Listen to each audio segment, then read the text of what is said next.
you're a vitamin. See, most people stop short of their dreams and park and get off the highway of life because of the rejections of life. You will always be rejected. It's no big deal. Jack Canfield said rejection is a myth. It's not like when somebody says no and then they slap you. No, it's just, to me, make no you're a vitamin. Get excited about the no. Why? Because every time someone says no, that brings you another step to a yes. You're getting closer. Trust me, you will win if you don't quit.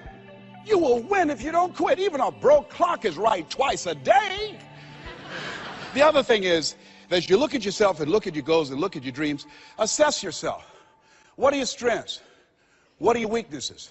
What do you bring to the table? When I looked at becoming a motivational speaker, I looked at all the speakers and I noticed that they were pretty much scripted. So I said, what is it that can make me stand out? I don't have any college education.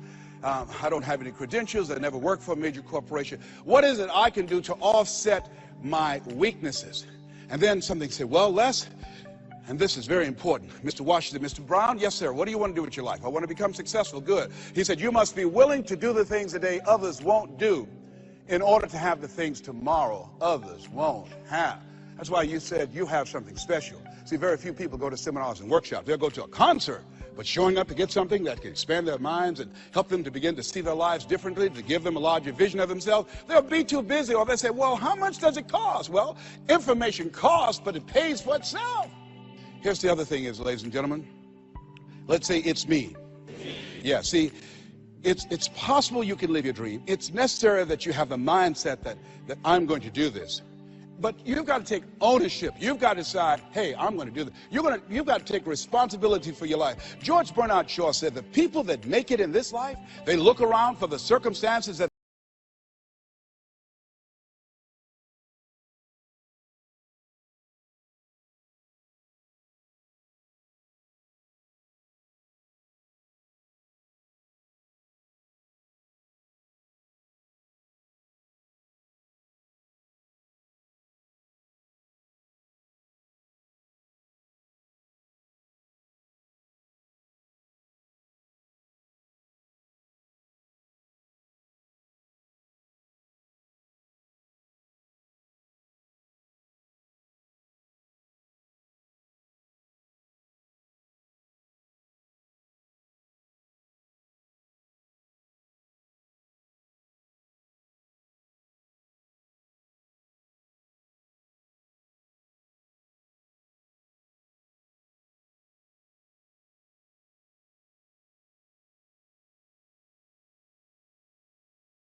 life is hard.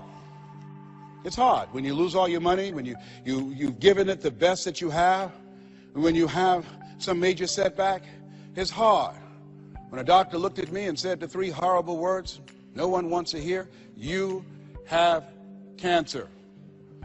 It was hard to mobilize my mind and spirit, to listen to tapes and music and read scripture and be around other people and seeking out other prostate cancer conquerors to believe that I could do this. It was hard. Never forget, my son said, "Daddy, are you going to die?" "Why are you asking me that?" "You're not going out much. You're not the bubbly personality that I know you to be. You're not talking much. You're spending a lot of time in the room by yourself, Dad. Are you going to surrender?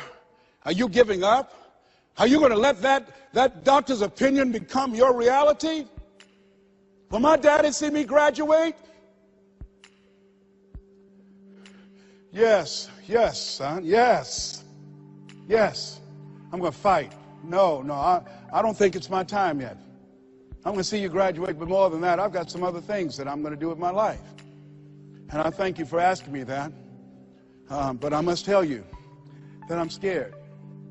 I'm scared. And I've never been in this situation before. It's been easy for me to talk to people and encourage people when they've had challenges in their lives. But it's me. And I don't feel less than a man in admitting this to you. Yes, I'm scared. And I need some help. Repeat after me, please. Ask for help. Not because you're weak, but because you want to remain strong. And ask for help. And don't stop until you get it. Yes, see, life is hard, and there are some moments in life when you're going to need some help. You're going to need somebody to speak to you. You're going to need somebody to say something to you. I have a friend of mine, Willie Jolly, who's a motivational speaker. He said a setback is a setup for a comeback. I had to listen to Willie's tapes. I have another friend, Kevin Brace, who's a speaker. He said, "Les, come on, man, you can do this. You can make this happen. You can hit a home run. It's a done deal. You are Les Brown. That cancer's got to get out of your body." I said, "Talk to me, Kevin. Talk to me." That's what I need to hear. I needed to hear those words. I don't care who you are. Many people won't allow themselves to ask for help because of pride. Pride cometh before a fall. Because of ego. Ego means edging God out. No, ask for help. Not because you're weak, but because you want to remain strong. And ask for help and don't stop until you get it. I'm here because a lot of people helped me. I'm here because a lot of people believed in me at a time when I was struggling to believe in myself. The other thing is, let us say together, it's worth it. Yeah, see, I think, and write this down, you got to find 5 reasons that will make it worth it for you. 5 reasons. What will make it worth it for you? Mine was, I want to take care of my mother. Mine was, I want to do something with my life. What will make it worth it for you? Mine is, I want to leave a legacy. Mine is, I refuse to die an unlived life. What will make it worth it for you? Repeat after me, please. You got to be hungry. Mr. Washington said, "Mr. Brown, what do you want to do with your life?" I said, "Sir, I want to become a disc jockey." "Is that right?" "Yes, sir." "Good." "Mr. Brown, you got to be hungry." He said, "I want you to listen to Paul Harvey. He's the world's greatest communicator. Always find a coach or mentor, someone that's doing what it is you want to do. Watch them. Listen to how he does the rest of the story. Listen to his voice, Mr. Brown. Develop your mind and develop your communication skills, because once you open your mouth, young man, you tell the world who you are. And don't forget, Mr. Brown, you got to be hungry. Take the time to develop yourself." So I started training and working on myself. And then pretty soon I came to him. I said, "Sir, I've been working on myself. I've done the things that you told me to do. I listen to Earl Nightingale all the time and Zig, and I've been reading Dr. Norman Vincent Peale's book, and I'm ready. I practice every day 2 and 3 hours, sir. Is that right?" "Yes, sir." "Very good, Mr. Brown. You got to be hungry." I said, "Why do you continue to say that?" "Sir, people that are hungry are unstoppable, Mr. Brown. People that are hungry, no excuse is acceptable. Go out and face the music, young man. And don't forget, stay hungry and make know your vitamin." I went to apply for a job on Miami Beach. Milton Butterball Smith was the program director. "Hello, Mr. Butterball. How are you, sir?" "My name is Les Brown, sir. I like to be a disc jockey." He said, "Young man, you have any journalism in your background?" "No, sir, I don't." "You have any experience in broadcasting?" No, sir, I don't. He said, I'm sorry, we don't have any job for you. I went back and I told Mr. Washington. I was devastated. I said, Mr. Washington. They said, no, they wouldn't even allow me to audition for them, sir. Mr. Brown, don't take it personally. I told you, know your vitamin. Most people are so negative, they have to say no 7 times before they say yes. Be unstoppable, Mr. Brown. You got to be hungry. Go back again. Yes, sir. Hello, Mr. Butterball. How are you, sir? My name is Les Brown, sir. I like to be a disc jockey. Young man, weren't you here yesterday? Yes, sir, I was. Didn't I tell you no yesterday? Yes, sir, you did. Then why are you back today? Well, sir, I didn't know whether or not somebody was laid off or somebody was fired, sir. Nobody was laid off or fired. Now get on out of here. I came back the next day. Hello, Mr. Butterball. How are you, sir? My name is Les Brown, sir. I like to be a disc jockey. I know what your name is. Weren't you here the last 2 days? Yes, sir, I was. Didn't I tell you no the last 2 days? Yes, sir, you did. Then why are you back today? Well, sir, I didn't know whether or not someone got sick or someone died, sir. No one got sick or died. No one was laid off or fired. Now, don't you come back here again. I came back the next day talking loud, looking happy like I see you for the first time. Hello, Mr. Butterball. How are you?